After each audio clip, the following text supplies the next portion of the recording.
Hi friends, आशा करता हूँ आप सभी लोग अच्छे होंगे।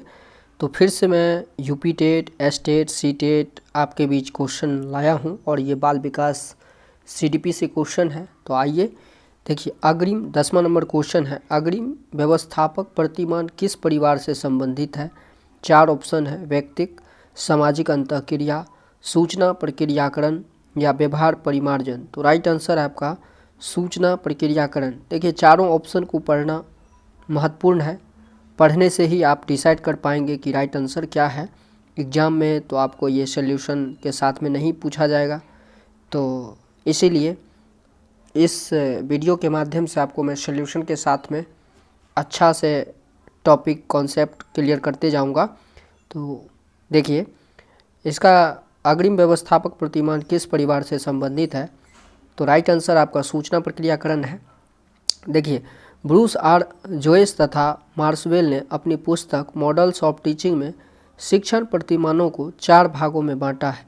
अंतः प्रक्रिया स्रोत, सूचना प्रक्रियाकरण, व्यक्तिगत स्रोत प्रतिमान और व्यवहार परिवर्तन स्रोत प्रतिमान। तो ये देखिए, इन 4 प्रकार के प्रतिमानों को पुनः कई भागों में विभाजित किया गया है। जैसे सूचना प्रक्रियाकरण को निम्न प्रकार से विभाजित किया गया है: निष्पादित संप्रत्यय प्रतिमान, अग्रिम व्यवस्थापक प्रतिमान, आगमन प्रतिमान, जैविक विज्ञान परीक्षा प्रतिमान आदि। तो ये सब किया गया है। अब देखिए, 11वां नंबर क्वेश्चन है, कौशल के स्थानांतरण के लिए कौन सा उपयोगी है? तो कौशल अंतरण एक गति है, न कि उद्देश्य, या रेखीय अभिक्रम, या शाखीय अभिक्रम, या तैयारी और अर्जन। तो राइट आंसर है आपका कौशल अंतरण एक गति है, न कि उद्देश्य। देखिए, कौशल को किसी जटिल कार्य को आसानी से और दक्षता से करने की योग्यता के रूप में परिभाषित किया गया है। कार चलाना, आशुलिपि में लिखना आदि कौशल के उदाहरण हैं। कौशल अधिगम गुणात्मक रूप से कई भिन्न चरणों से होकर गुजरता है। एक चरण से दूसरे चरण में संक्रमण कौशल अंतरण कहलाता है। यह कौशल अंतरण उद्देश्यपूर्ण न होकर स्वतः होता है, अर्थात कौशल अंतरण एक प्रकार की यात्रा है, न कि लक्ष्य या उद्देश्य। तो इस तरीक़ा से ये क्वेश्चन आपको एग्ज़ाम में पूछी जाती है। देखिए, 12वां नंबर क्वेश्चन है कि कौन सा शिक्षण का सूत्र नहीं है? सरल से कठिन की ओर, अनिश्चित से निश्चित की ओर, दृश्य से अदृश्य की ओर, निगमन से आगमन की ओर। तो पेडागोजी से ये मोस्ट इम्पोर्टेंट क्वेश्चन है। और देखिए, राइट आंसर है आपका डी नंबर, निगमन से आगमन की ओर। तो हर्बर्ट स्पेंसर तथा कॉमिनियस ने अनेक प्रकार से शिक्षण सूत्रों का उल्लेख किया है, वो भी आप देख लीजिए। सरल से कठिन की ओर, ज्ञात से अज्ञात की ओर, स्थूल से सूक्ष्म की ओर, पूर्ण से अंश की ओर, अनिश्चित से निश्चित की ओर, दृश्य से अदृश्य की ओर, विशिष्ट से सामान्य की ओर, विश्लेषण से संश्लेषण की ओर, मनोवैज्ञानिक क्रम से तर्कसंगत की ओर, अनुभव से युक्ति युक्त की ओर, और प्रकृति का अनुसरण।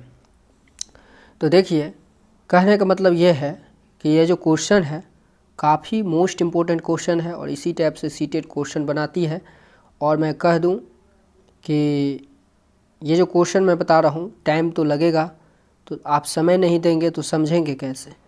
तो हो सकता है वीडियो लंबा हो, लेकिन मैं आपको आपके बीच में बेहतर कंटेंट देने जा रहा हूँ, तो आप ज़रूर एक्सेप्ट करें और चैनल को भी सब्सक्राइब करके रखें ताकि आपके फ़ोन में पर डे नोटिफिकेशन जाए। और इससे भी बेहतर हिंदी से भी मैं टॉपिक आपके बीच लाऊंगा, हिंदी का पेडागोजी, तो सारे टॉपिक मैं क्लियर करते जाऊंगा, ठीक है। और ख़ासकर C TET, UP TET, S TET में पूछी जाती है। देखिए, सूक्ष्म शिक्षण 13वां नंबर क्वेश्चन है। सूक्ष्म शिक्षण चक्र का प्रथम पद होता है प्रतिपुष्टि, शिक्षण, योजना बनाना, प्रस्तावना। तो इसका जो राइट आंसर है वो आप देख सकते हैं। इसका राइट आंसर है सी नंबर। देखिए, यह है योजना बनाना। तो सूक्ष्म शिक्षण चक्र का जो प्रथम पद होता है ना, वो योजना बनाना होता है। अब देखिए योजना बनाना, जैसे कि यहाँ देख सकते हैं आप, A.W. एलन को सूक्ष्म शिक्षण का जन्मदाता माना जाता है और सूक्ष्म शिक्षण चक्र का प्रथम पद योजना बनाना होता है। तो जैसे कि आप देख सकते हैं पाठ योजना बनाना किस तरीक़ा से बनाया गया। तो शुरू कहाँ से, जैसे सूक्ष्म शिक्षण चक्र है, शिक्षण है, प्रतिपुष्टि है, पुनः नियोजन है, फिर आपका पुनः शिक्षण है, फिर पुनः प्रतिपुष्टि है। तो इस तरीक़ा से है पाठ योजना बनाने का तरीका। आप देख लिए। आप देखिए अगला क्वेश्चन है, देखिए 14वां नंबर क्वेश्चन है कि कौन सा अवबोध स्तर के शिक्षण में शामिल है। 4 ऑप्शन है, पृथकीकरण, अनुप्रयोग, तुलना, अन्वेषण। तो राइट आंसर है आपका अन्वेषण। देखिए इसका सॉल्यूशन भी बताने जा रहा हूँ। तो बोध स्तर शिक्षण व्यवस्था को निम्नलिखित सोपानों में विभाजित किया गया है।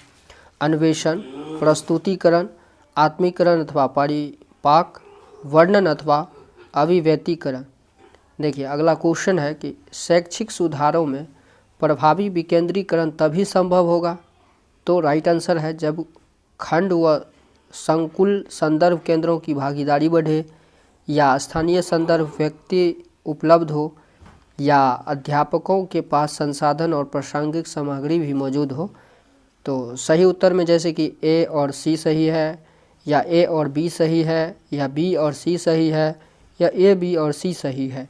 तो राइट आंसर है आपका डी नंबर, A, B और C तीनों सही है। देखिए A, B और C में क्या सब है, शैक्षिक सुधारों में प्रभावी विकेंद्रीकरण तभी संभव होगा जब खंड व संकुल संदर्भ केंद्रों की भागीदारी बढ़े, या स्थानीय संदर्भ व्यक्ति उपलब्ध हो। तो देखिए एक छात्र पढ़ रहा है, उसका नाम लेकर किसी ने बुलाया, निम्न में से किस संवेदना द्वारा वह छात्र अपनी अनुक्रिया प्रकट करेगा। तो 4 ऑप्शन है, दृष्टि संवेदना, स्पर्श संवेदना, ध्वनि संवेदना, प्रत्यक्षणा संवेदना। तो चारों में राइट आंसर है आपका ध्वनि संवेदना। देखिए क्या कह रहा है कि एक छात्र पढ़ रहा है, ठीक है, और उसका नाम लेकर किसी ने बुलाया। तो नाम लेकर बुलाया तो क्या किया, ध्वनि से संवेदना किया। और इसमें किस संवेदना द्वारा वह छात्र अपनी अनुक्रिया प्रकट किया, अपनी अनुक्रिया, मतलब उसके पास अनुक्रिया दिया। तो ये दृष्टि से तो नहीं, देखकर तो नहीं हुआ, छूकर भी नहीं बोला, प्रत्यक्षणा विधि से नहीं हुआ। तो जब आवाज़ दिया तो क्या हुआ, ध्वनि संवेदना किया। तो देखिए ज्ञानेंद्रियों के द्वारा व्यक्ति पर होने वाले प्रभाव को संवेदना कहते हैं। यदि कोई छात्र पढ़ रहा है और उसका नाम लेकर कोई व्यक्ति बुलाता है तो सर्वप्रथम वो हाँ में जवाब देगा, अर्थात वो अपनी अनुक्रिया ध्वनि संवेदना के माध्यम से प्रकट करेगा। अगला क्वेश्चन है कि पियाजे के सिद्धांत के अनुसार प्राक संक्रियात्मक अवस्था की अवधि क्या है। 4 से 8 साल, जन्म से 2 साल, 2 से 7 साल, 5 से 8 साल। तो इसका जो राइट आंसर है वो है आपका 2 से 7 साल। देखिए पियाजे के अनुसार बालक का संज्ञानात्मक विकास 4 अवस्थाओं से होकर गुजरता है। संवेगात्मक गामक अवस्था जो है जन्म से 2 वर्ष तक होता है। वहीं प्राक संक्रियात्मक अवस्था जो है 2 से 7 वर्ष तक की आयु को कहा जाता है।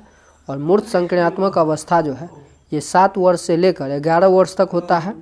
वहीं औपचारिक संक्रियात्मक अवस्था की बात करें तो 11 वर्ष से 15 वर्ष तक होता है।